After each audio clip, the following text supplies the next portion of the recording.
On March 19, 2003, U.S. military forces launched the invasion of Iraq. Within the borders of Iraq lies the land known as the Cradle of Civilization, home to the ancient civilizations of Babylon, the site many biblical scholars contend was the Garden of Eden. Today, 3 years after the initial U.S.-led attack, the war and occupation rages on. The people of our nation have a carefully skewed perspective of the war's rationale and the impact upon both Iraqi and U.S. citizens.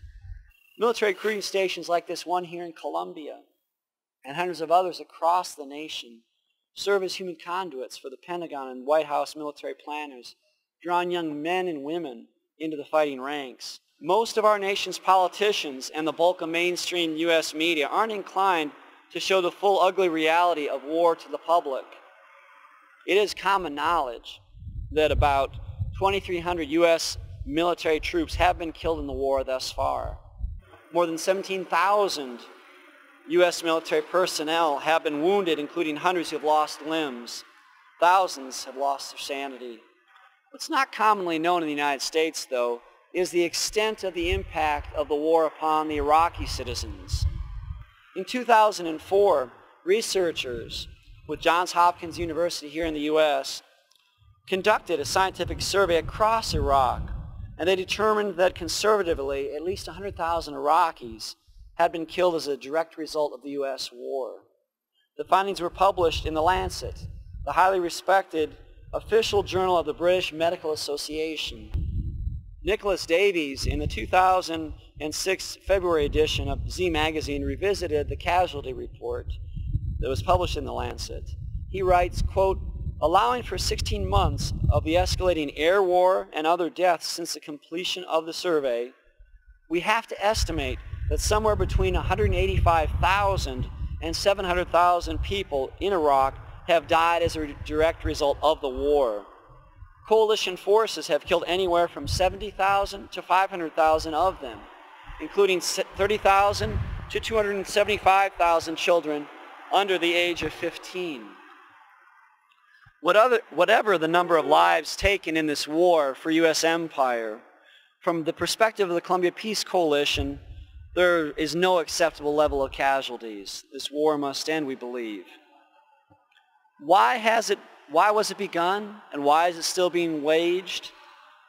There's been a lot of different rationales presented to the U.S. public. Oil plays very prominently. Iraq, after all, has the world's second largest reserves of oil in the world. In May of 2005, Bradley Graham of the Washington Post reported that the United States had 106 bases in Iraq, ranging from mega to micro in size within the country. To date, at least 4 to 6 of them are considered permanent bases, bases that will be there for generations to come.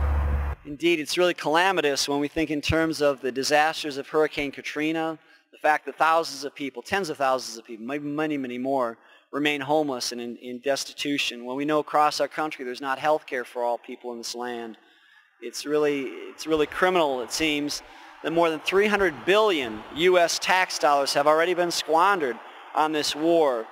We thought that it was very appropriate for people in this country, especially young men and women who are contemplating going through the doors and entering the military, to join and fight the battles upon Iraq or Afghanistan. We felt it was essential for them to see the reality of war and to understand what it means. We felt it was essential for them to hear from the Iraqis themselves about what the occupation of war has been and what it's done to the people of that nation. So we felt it was essential to bring to Missouri Dr. Rashad Zaidan. She's a pharmacist in Iraq, a mother of 4. She quit her business, sold her business to begin another project, Knowledge for Iraqi Women's Society, a group that is committed to providing assistance for victims of war, primarily widows and orphans.